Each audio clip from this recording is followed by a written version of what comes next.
Amigos de todo el país, muy buenas noches. Tengo el honor de presentar las noticias del primer informativo de 2021. Mis mejores deseos porque este año le venzamos la batalla a la pandemia, se reactive la economía del país y que eso traiga consigo más empleo. Sin más preámbulos, vamos con las noticias.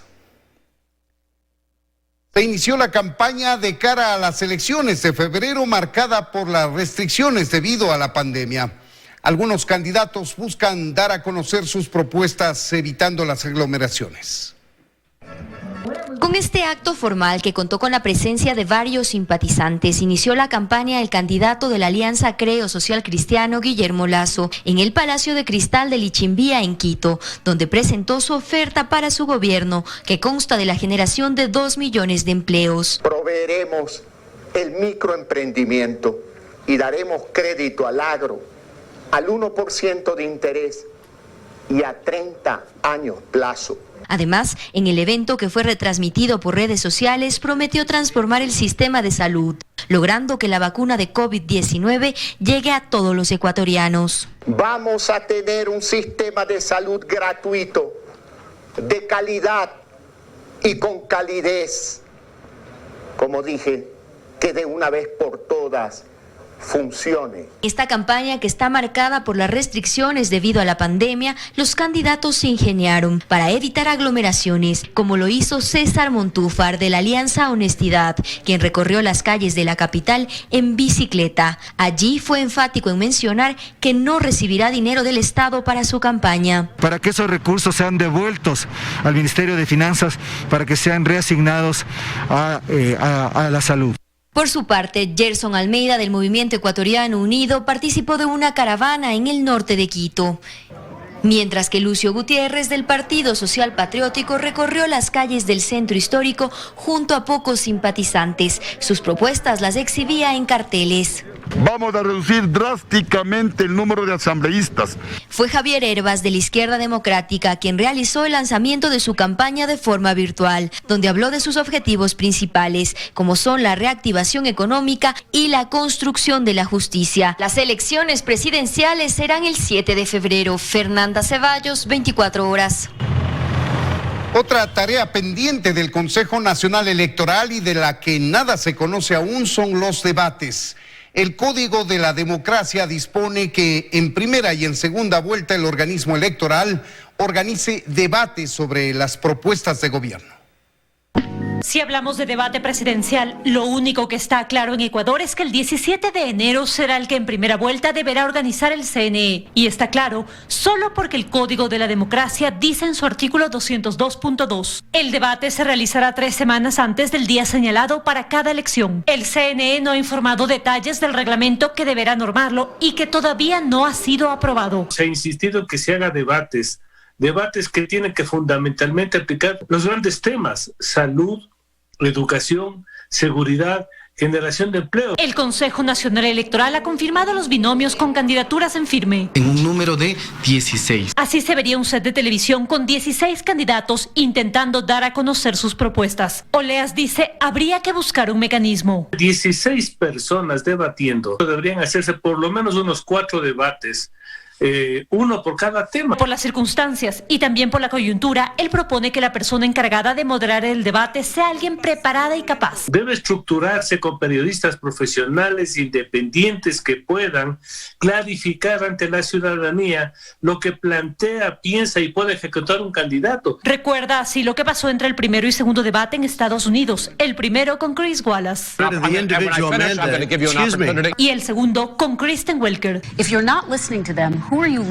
Esta ocasión, todos los candidatos serán invitados. En caso de no asistir, el código señala: el espacio físico que le hubiera sido asignado al candidato faltante permanecerá vacío junto al resto de los participantes. Esto diferirá de los debates organizados por gremios de los años 2017, 2013 o 2006, cuando solo acudían pocos candidatos. Aquí ha sido costumbre de que el supuesto candidato que tiene las preferencias en las encuestas no quiere debatir. Uno de los debates más recordados es el que enfrentó a León Férez Cordero y Rodrigo Borja en 1984. Yo no haré de la administración pública un botín del triunfador. Combatir la inflación, que yo sí sé cómo hacerlo y usted no sabe cómo hacerlo. En caso de haber segunda vuelta, el siguiente debate será el 21 de marzo. En Quito, María Gracia Acosta, 24 horas. Vamos con otros temas, amigos. Pese a las restricciones, a las 0 horas del 31 de diciembre hubo quema de monigotes en Guayaquil, en el sur, en el suburbio y en el norte de la ciudad. Cientos de personas salieron de sus casas para cumplir con una tradición que, contra todo, no quedó de lado. En Sauces, norte de Guayaquil, muchos esperaban en los portales de sus casas vestidos con ropa de fiesta, para recibir ese momento que parecía lejano, pero que finalmente llegó. El reloj marcó la medianoche, y en pleno toque de queda y contra cualquier restricción, salieron con sus monigotes en mano, los colocaron uno encima de otro y les prendieron fuego, como queriendo reducir a cenizas todo lo malo que les tocó vivir en 2020. Queriendo pasar la página de esos días dolorosos que golpearon a Guayaquil. Hubo sentimientos encontrados. Y en el cielo los fuegos artificiales le dieron la bienvenida al 2021, donde el anhelo de muchos coincide. Esta pandemia se termine para siempre. Ojalá y la vacuna llegue pronto para salir adelante con toda la familia y para todo el país. Dicha para todos, que todo esto por Dios termine. En el suburbio de la ciudad, quizás menos que en otros años, pero igual hubo quema de monigotes. E incluso varios se permitieron cumplir con sus cábalas. Comer las 12 uvas, por ejemplo. 12 uvas los 12 meses del año. Y cada uva que uno se come se pide un deseo. Ojalá que este año que venga, 2021, sea mucho mejor para todos y todas las familias aquí en el Ecuador y en todo el mundo, porque este 2020 fue demasiado triste para todos. Y otros como Sebastián le dieron la vuelta a la cuadra con su maleta, para que en el año nuevo, en este sí, se pueda cumplir con aquel viaje soñado. Yo prefiero hacerlo de esta manera, corriendo la cuadra, para ver si el año que viene es mejor para mí y para todas las personas. Así vivió Guayaquil un fin de año que no fue uno más, donde las restricciones vigentes por la pandemia modificaron sin duda la celebración tradicional, pero no pudieron evitarla. Y es que fue la forma en la que muchos quisieron ponerle punto final a un 2020 difícil, incluso si eso significó contrariar las reglas. En Guayaquil, Carlos Acoto, 24 horas. Mientras tanto, en Quito, la Agencia Metropolitana de Control decomisó en las fiestas de fin de año 10.000 unidades de material pirotécnico e inició 68 actos sancionatorios. Sin embargo, en cuanto a la quema de monigotes y viudas, los resultados fueron positivos. Según el balance realizado por las autoridades hasta el momento, la noche del 31 se vio marcada por libadores en espacios públicos y uso incorrecto de la mascarilla. De acuerdo a la Agencia Metropolitana de Control, se iniciaron 37 actos sancionadores y el 1 de enero el resultado fue el mismo, sobre todo en las zonas de Calderón, El Condado y Quitumbe. Daron 32 actos de inicio que son resultado justamente de ese primer día de control ya del año 2021. El 53% de los actos de inicio se levantaron en el horario de toque de queda. En cuanto a viudas y quema de viejos, la AMC no registró mayores incidentes y en varios casos llegaron antes de que la ciudadanía empiece con esta práctica. Ya no nos llamó bastante la atención en los recorridos que realizamos que esta práctica no se realizó durante este año. Creemos que el mensaje sí llegó en este caso a las personas. Esto se reflejó de igual forma en la recolección de residuos, pues a diferencia de años anteriores, con la prohibición de quema de monigotes, la ciudad permaneció más limpia. Sin embargo, también hubo un incidente con una persona en estado de ebriedad. De un choque a uno de nuestros vehículos, gente que va en estado etílico en el espacio público. No hemos tenido mayores novedades en cuanto, por ejemplo, a lo que sucede normalmente, que son quemas de contenedores. Tuvimos en el centro, sí, un evento. En enero, las labores de la Agencia Metropolitana de Control en cuanto a temas de bioseguridad continuarán, sobre todo para evitar las aglomeraciones. En cuanto a accidentes vehiculares, totalmente destruido quedó el vehículo de un hombre que falleció en un accidente de tránsito tras perder pista en el puente desnivel de la Avenida América, cerca de las Naciones Unidas en el norte de Quito. El conductor del vehículo Aveo, del que perdió el carril normal de circulación, se encontraba en estado de embriaguez de acuerdo a la prueba del COTES. Este accidente dejó además a 4 personas heridas, quienes se movilizaban en el taxi que recibió el impacto. En Quito, Natalie Jiménez, 24 horas. En la madrugada del 1 de enero, en el Hospital de la Mujer de Guayaquil hubo 3 partos, de los cuales uno de ellos fue gemelar. En total, 3 niños y una niña nacieron en la madrugada del Año Nuevo en la ciudad sin ninguna complicación. Los padres de los pequeños vivieron con alegría el momento que, aseguraron, les permite ver con esperanza el inicio del nuevo año.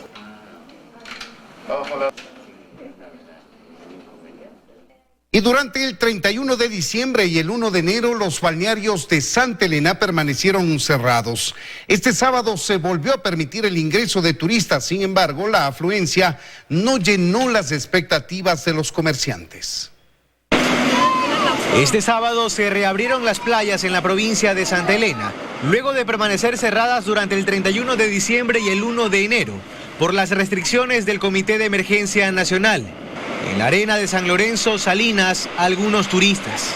Pero ni de cerca lo registrado en años anteriores, pues en esta época el balneario solía recibir no menos de 120.000 visitantes. El turista muy poco, la mayoría son de aquí mismo. Esperemos que sea bueno para todos y nos dé ingresos, porque de eso vivimos, como le digo, y no ha habido ingresos aquí. El golpe lo sienten también los propietarios de hoteles y restaurantes. Y muy diferente aquí en el tema del negocio, las ventas fueron muy poquito, o sea, menos un 50% de lo que normalmente se vende. El horario para ingresar a las playas es de 9 de la mañana a 6 de la tarde. En el Cantón Libertad casi no hubo movimiento este sábado. El día 1 de enero prácticamente las playas estuvieron todo bajo control. A partir del día de hoy, 2 de enero, empezamos a ver una reactivación en cuanto a las playas que ya se puede ingresar, tanto en el Cantón La Libertad como en nuestros hermanos cantones de Salinas y Santa Elena. Pero sin embargo la afluencia de público, como he dicho, por el tema de la restricción de placas, no es el mismo del que ha habido en otros años. En otros puntos de la ruta de la Espóndilus, como Montañita, por ejemplo, la prohibición de actividades nocturnas frenó las visitas. Y el tipo de restricciones que nos pusieron nos perjudicó a todo el gremio turístico. Tanto en hoteles como restaurantes, el 75% del aforo no vino acá. Este sábado, sin embargo, varios llegaron a este balneario tras celebrar el fin de año en casa. Que vengan, que disfruten, que esto es algo hermoso y bonito para toda la gente de la península. Por las restricciones vigentes desde el pasado 21 de diciembre, apenas el 2% de las reservaciones se mantuvieron en Santa Elena. De la capacidad disponible del sector hotelero, hubo una ocupación del 10% durante este sábado, según información de la Cámara de Turismo de esa provincia. Con imágenes de Edison Choco, Carlos Acoto, 24 horas. El gobierno anunció esta semana que una vacuna experimental china será aplicada a entre 5.000 y 8.000 ecuatorianos. Joana Ramos está con nosotros esta noche y nos tiene más información sobre el tema. Hola Joana, buenas noches. Esta vacuna está ya en fase 3. ¿Qué más se conoce? ¿Qué tal, amigos? Muy buenas noches. Sí. Según el Ministerio de Salud, la vacuna que será inoculada a esta parte de la población está ya en fase 3 y también ha sido aplicada a decenas de miles de personas. Estas vacunas también llegarían este mes. Tenemos una nota al respecto. Esta semana el Ministerio de Salud anunció que entre 5.000 y 8.000 personas serán inoculadas con una vacuna china experimental. El antígeno, que ya está en fase 3, llegaría en los próximos días y su aplicación sería de forma voluntaria. Según se conoció, se contactó a través de un correo electrónico a los usuarios del laboratorio Biodimed y se los invitó a ser voluntarios en el ensayo de la vacuna recombinante de la empresa Anhui Shifei Locom, con colaboración con el Instituto de Microbiología de la Academia de Ciencias China.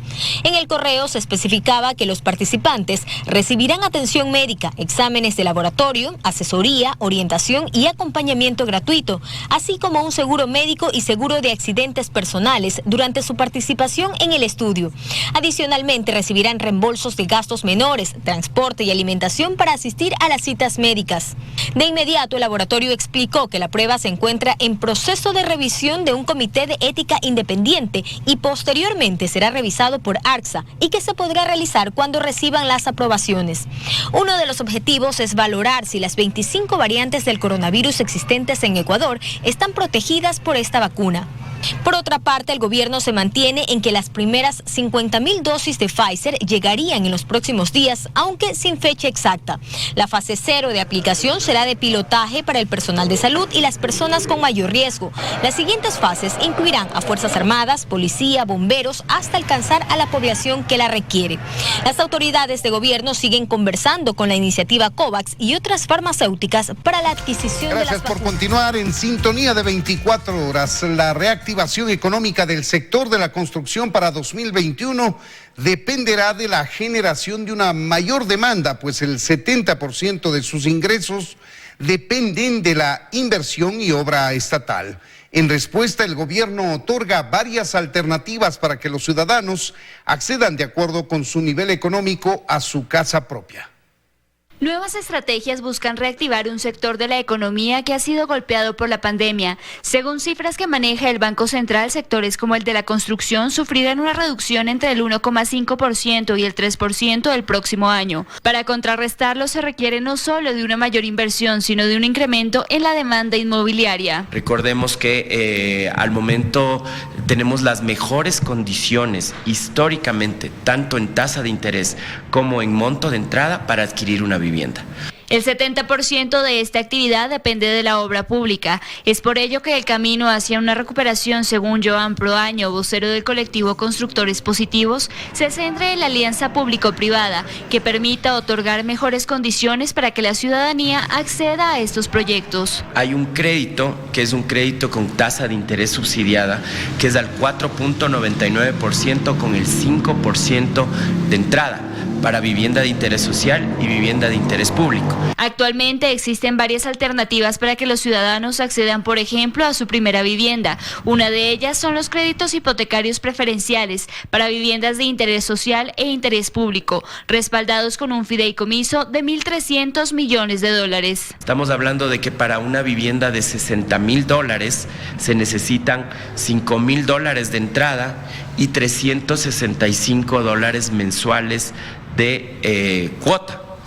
Esta cuota es muy similar ya a la cuota de un arriendo. Entre los segmentos 2, 3 y 4 son viviendas que van entre $23,000 y $90,000.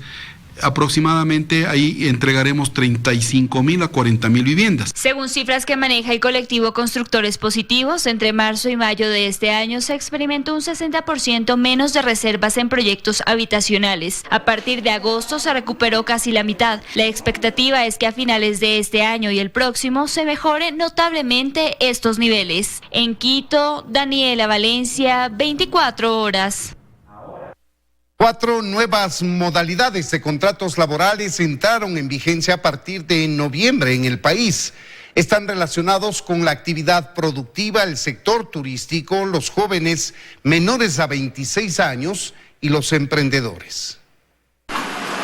Se trata de 4 nuevas modalidades de contratos laborales. Están vigentes desde noviembre, luego de que el Ministerio de Trabajo difundiera los reglamentos necesarios para poder usarlos. La primera precisión que hay que hacer, dice la viceministra, es que solo aplican para nuevos empleados. Para nuevos contratos. Entonces eso quiere decir que todas las personas que estaban antes se tienen que respetar sus derechos, y para aquellas nuevas contrataciones se puede aplicar estas 4 modalidades. Para Ecuador Santa Cruz, experto en materia laboral, estas modalidades contractuales ayudan a fortalecer el empleo y paliar los efectos de la pandemia. Considera que fueron creadas para que se adapten a las necesidades de empleados y empleadores de cada sector en particular. Proveerles alguna herramienta que, sin irse en contra de la Constitución, le permite contratar. Es así que el contrato ideado para los sectores productivos establece una relación de dependencia por el tiempo que dure la labor, el servicio o la actividad para la cual se contrató. Puede durar más de un año con un periodo de prueba de 90 días y puede renovarse una sola vez. Lo que se trató de hacer es ver las distintas distintas ramas que se han abierto de negocio, sobre todo en la pandemia. Por ejemplo, recordemos, hay empresas que tuvieron que cambiar su giro de negocio y eso es importante. Entonces, era posible que como Ministerio de Trabajo normemos unas relaciones justas donde se garantice la remuneración básica. Las jornadas laborales en este caso serán de máximo 40 horas semanales y podrán distribuirse hasta en 6 días según las necesidades del sector productivo. Otra modalidad fue creada para los sectores turístico, cultural y creativo. Podrá ser implementada para contratar personas por máximo 1 año hasta que termine la actividad. La jornada laboral estará distribuida de forma similar a la de los contratos productivos. 40 horas de trabajo que pueden ser distribuidas en 6 días. Sin embargo, la extensión de la jornada en este tipo de acuerdos puede ser mayor. Para darles la oportunidad a estos empresarios para que la actividad turística no empeore. El tercer tipo de contrato es el de emprendimiento. Permite que los empleadores inscritos en el Registro Nacional de Emprendedores contraten personas bajo relación de dependencia por 1 año. Podrá usarse para una jornada completa o parcial, dependiendo de las necesidades del emprendimiento, y podrá ser renovado hasta por el plazo que esté vigente la certificación del registro. Y hay otra modalidad contractual que nosotros emitimos, que es el contrato joven, y está dirigido a los jóvenes de hasta 26 años con cualquier tipo de formación. Este contrato permite la formación del trabajador mientras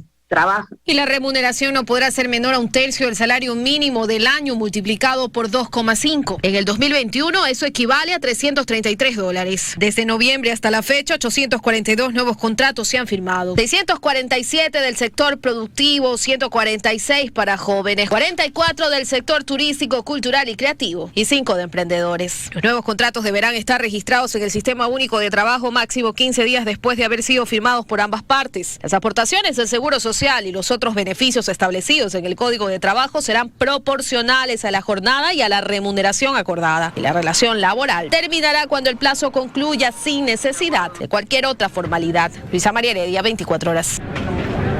El Ministerio de Energía estima cerrar el año con una producción de 500,000 barriles de petróleo diarios, un 10% menos respecto de 2019.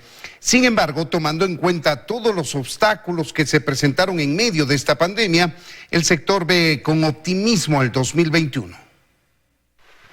La rotura del sistema de oleoducto transecuatoriano SOTE y el oleoducto de crudos pesados a inicios de abril, sumado a la caída de los precios de petróleo y el estado de excepción por la pandemia, fueron los detonantes para que el sector hidrocarburífero del país atravesara por uno de sus peores momentos. Entre enero y octubre, este sector aportó $3.747 millones a la economía del país, un 42% menos que el año anterior. Se ha cumplido, yo diría, mejor de lo que podía haber ocurrido en otras circunstancias frente a tantas restricciones. A tan solo días de que concluya este año, la producción se ha normalizado con un aproximado de 500,000 barriles por día, por lo que el futuro parece ser más esperanzador. Ese precio se está recuperando, pero se va a recuperar lentamente conforme se va recuperando el desarrollo de la economía mundial. La expectativa para el 2021 es de aproximadamente entre 35 y 31. Sí va a subir, pero va a subir lentamente. En este año 2021 entrará en producción el campo Ispingo, que del eje ITT es el mejor, así es que contribuirá, yo diría, unos 20-30,000 barriles por día. La inversión será crucial para que este sector afiance la producción. Para ello, uno de los mayores esfuerzos se centrará en la concesión de ciertas refinerías. La de Esmeraldas, por ejemplo, con una capacidad de refinación de 110,000 barriles diarios. Para el 20 de enero tendremos nosotros ya la propuesta. Claro, nos hemos quedado un poco rezagados porque la pandemia nos jugó sucio. Ojalá el gobierno próximo sí continúe con este proyecto, porque es un proyecto de 2 años de construcción, $2.400 millones de inversión, la más alta que se ha visto en el país. Mientras se impulsa la columna vertebral de la economía ecuatoriana, según los expertos, es necesario activar un sector prometedor en el país como lo es el minero, y con el cual, según proyecciones, se podría generar en los próximos 10 años 62.511 millones por concepto de exportaciones y 6.651 por recaudación tributaria. Este es un mendigos sentados sobre una mina de oro, un país paupérrimo con una gran riqueza inexplotada. No está bien, pongámonos de acuerdo y la minería será un gran impulso para la economía nacional. En Quito, Daniela Valencia, 24 horas.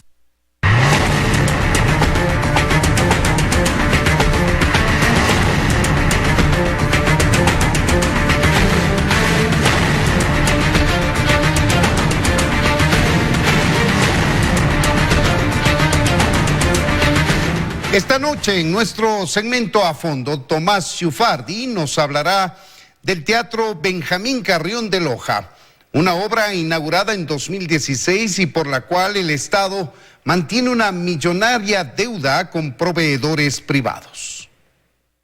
Así es, Freddy. Más de 250 empresarios y dueños de negocios llevan esperando 4 años que se les pague por una obra que ya fue entregada y que está en pleno uso.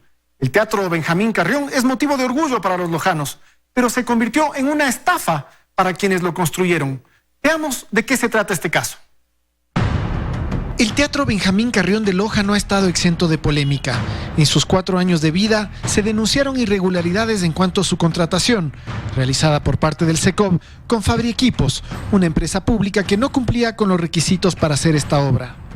La empresa, tras cometer una serie de ilícitos, abandonó unilateralmente la obra y luego fue liquidada, dejando inconcluso el teatro e impagos a cientos de proveedores privados. Alberto Borja es uno de ellos y se encargó del equipamiento técnico del teatro. Ante el abandono de la empresa, el gobierno de ese entonces le rogó que terminen los trabajos para cumplir con los compromisos. Tenemos un compromiso internacional con el gobierno de Francia. El gobierno de Francia ya había comprometido artistas, elencos, etcétera, etcétera, para la inauguración. Entonces había el compromiso de que ese teatro tenía que estar funcionando un mes antes. Nosotros lo entregamos funcionando un mes antes. Borja, junto a otros 250 proveedores, invirtieron altas sumas de dinero porque les prometieron que les iban a pagar una vez inaugurado el teatro. Nos endeudamos, hicimos préstamos, utilizamos las tarjetas de crédito, utilizamos la mayor cantidad de recursos disponibles para poder terminar la obra del teatro, justamente por cumplir las fechas. Mes a mes y año tras año, el teatro ha servido para sus propósitos. Pero quienes lo construyeron no han visto un centavo de su aporte, peor aún algún tipo de utilidad. Ahora se encuentran en situaciones realmente comprometidas para pagar los intereses de las deudas incurridas. Nosotros, el Estado nos debe $2.346.000. En este momento no se ve y no es percibible el drama que estamos viviendo los proveedores. Hemos vendido nuestras propiedades para pagar todas las deudas que esto nos ha generado. Hemos dado en dación en pago nuestras oficinas, galpones, talleres. Aquí hay una institución bancaria en la cual dimos por más de $500,000. Los proveedores consideran injusto que al contratar esta obra, el Estado no quiera hacerse responsable de la misma y al mismo tiempo usufructúe de ella. Entonces el dinero lo tiene el Estado. Otra cosa sería que le hubieran pagado, ¿no es cierto?, a esta empresa que nos estafó. Pero no lo ha pagado, el dinero está ahí. Entonces nosotros lo que siempre hemos exigido que nos ayuden de una forma legal a ver cómo nos pueden ayudar para pagarnos, ¿no es cierto? Y el teatro está ahí. Y se siguen haciendo festivales. Al desaparecer Fabriequipos del Servicio de Contratación de Obras, SECOB, quedó a cargo de sus obligaciones. Pero en mayo de este año la SECOB también fue declarada extinta. Y la carga de esta deuda cayó en los hombros del Ministerio de Transportes y Obras Públicas. Realmente es lamentable la situación. Sí, y digo lamentable porque usted entenderá, nosotros lo que estamos asumiendo es un contrato que el SECOB suscribió con Fabriequipos. Espinosa afirma que es lamentable porque jurídicamente al ministerio se le hace muy difícil pagar recursos públicos a terceros. Si Fabriequipos existiera o yo pudiera con ellos hacer una liquidación, de alguna forma con ellos yo podría gestionar cualquier tipo de trámite legal y administrativo, pero al no estar ellos, yo ya no puedo reconocer a una empresa que no existe, y mucho menos responderle a un tercero, que son los proveedores. Eso no quiere decir que el ministerio desconozca el problema. De hecho, están buscando una salida jurídica para solucionar este tema antes de que acabe la gestión de este gobierno. Una herencia nada fácil que el SECOB dejó al ministerio. Para darle un número, son más de 1,000 contratos lo que se asumió del SECOB, ¿sí? Y un porcentaje muy alto por encima del 25% tienen problemas. Los proveedores confían en la palabra de los funcionarios para poder recuperar su dinero, pero a este gobierno le queda poco tiempo y quién sabe si el próximo quiera hacerse responsable. Son más de 250 familias afectadas con este contrato y otras miles en el resto de contratos en manos del MTOP. Ojalá los ofrecimientos no sean puro teatro. Tomás Chufardi, 24 horas. El Ministerio de Obras Públicas y los proveedores privados acordaron recientemente acudir a una mediación en la Procuraduría del Estado. Es un pequeño pero significativo avance para estas familias que han sido ignoradas durante tanto tiempo. Esperamos que lleguen a un buen acuerdo. Eso es todo por mi parte. Muy buenas noches. Retomamos la información, amigos. El Ecuador exportó hasta noviembre más de 342 millones de cajas de banano a todo el mundo, lo que representó un incremento del 8,35% en los envíos, si lo comparamos con el año anterior. Exportadores y productores de la fruta hacen un balance.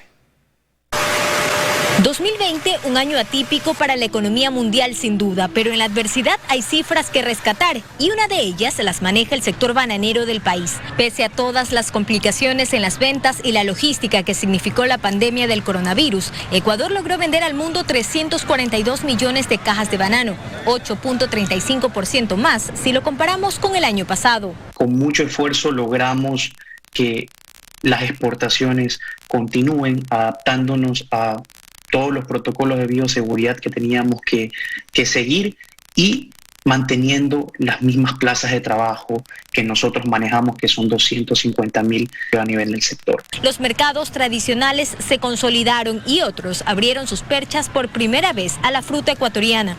En la lista de los nuevos clientes están países como Suiza y Serbia. Actualmente 4 de cada 10 bananos que se consumen en el mundo son de Ecuador, pero para mejorar la competitividad se necesita inversión y política comercial. Uno de los mayores desafíos que afrontamos como sector es el marco regulatorio justamente del sector bananero. Esto debe de actualizarse en función a las nuevas exigencias de sostenibilidad y competitividad. Casa adentro, los productores de la fruta califican el 2020 como el año de la resiliencia. El coronavirus no fue el único problema con el que tuvieron que lidiar. A este se sumó el alza del diésel y el recurrente incumplimiento del pago del precio oficial de la caja de banano. Lamentablemente en el 2021 se va a ver reflejada con una baja de la producción, por lo menos del primer semestre del año va a ser muy bajo. Por tal razón y para que la actividad no siga complicando la economía del pequeño agricultor, se requieren mejoras. Nosotros no queremos, como lo están demostrando para la reactivación, ni créditos, ni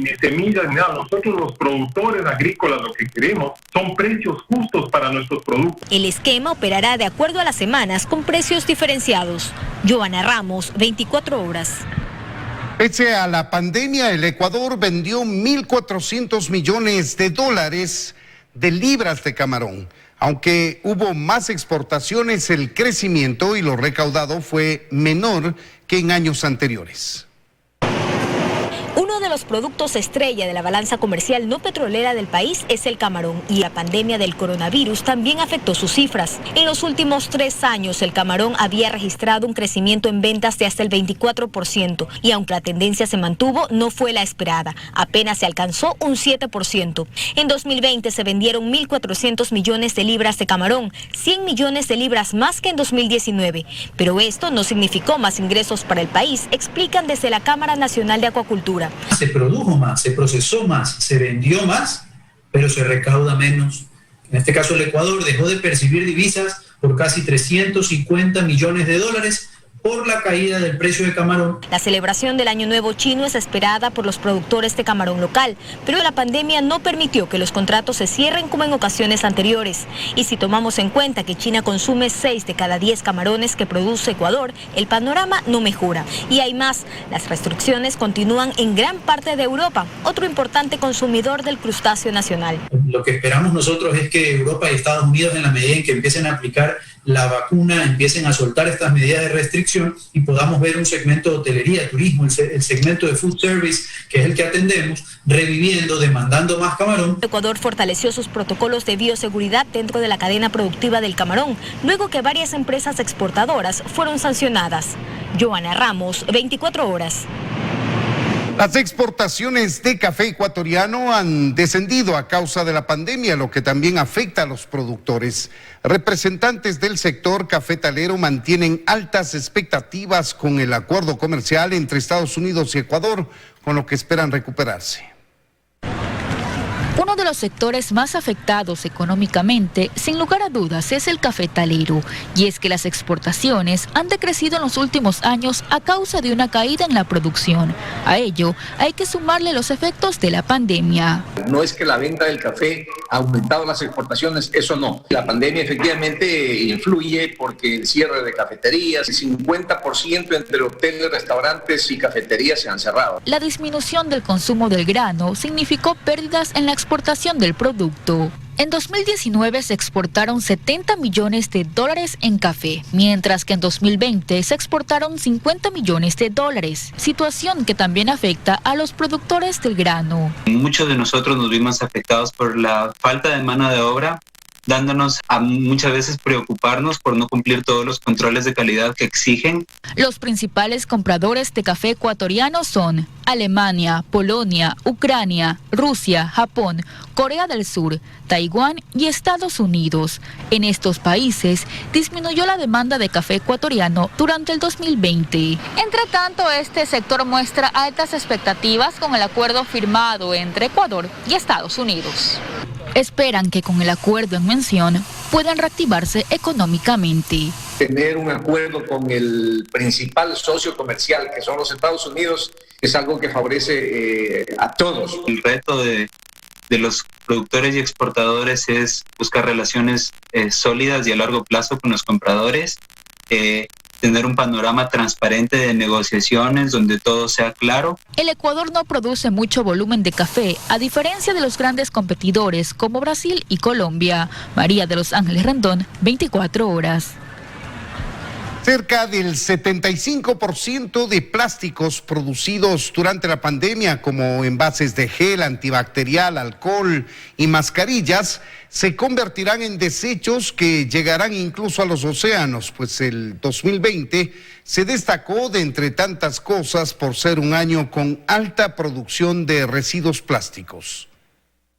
La lucha contra el consumo del plástico fue el propósito de este 2020. Por eso, a partir del 9 de mayo en Ecuador, se empezó a cobrar un impuesto de 0,4 centavos de dólar a las fundas plásticas. Sin embargo, la pandemia revirtió estos esfuerzos a nivel mundial. Se registró un incremento en el uso de materiales plásticos en todo el mundo y Ecuador no fue la excepción. La industria del plástico ha reportado que hubo un incremento en las ventas. En el país, los municipios registraron un aumento del 40% en la producción de residuos plásticos domiciliares. Y es que con el temor de un posible contagio, las personas prefirieron los productos plásticos de un solo uso. Por el tema de que se hacen muchas compras y toca llevarlo y no estamos.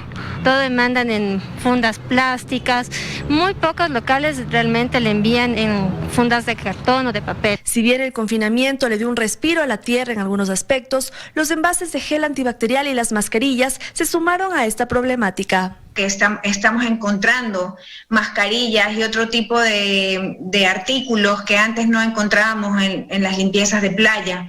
Entonces sí, se está evidenciando ya las consecuencias del consumo de estos productos. Según la directora de Maceo, son pocos quienes separan los residuos entre orgánicos y reciclables. Realmente la cultura de separación es muy poca. Cuando el ciudadano quiteño comprenda por qué debe reducir, por qué debe separar, de pronto vamos a iniciar con esa práctica, pero la cantidad de residuos que nosotros recolectamos de manera diferenciada es muy poco. A pesar de los pronósticos ambientalistas en relación a los residuos de plásticos generados durante la pandemia, los esfuerzos no cesan. Por eso, Ecuador aprobó una ley de regulación de plásticos de un solo uso, la cual entrará en vigencia en marzo del 2021. En Quito, Natalie Jiménez, 24 horas. Vamos ahora con otros temas. El Cantón Píllaro en Tungurahua revive la mágica tradición ancestral de la Diablada, pero esta vez de forma virtual.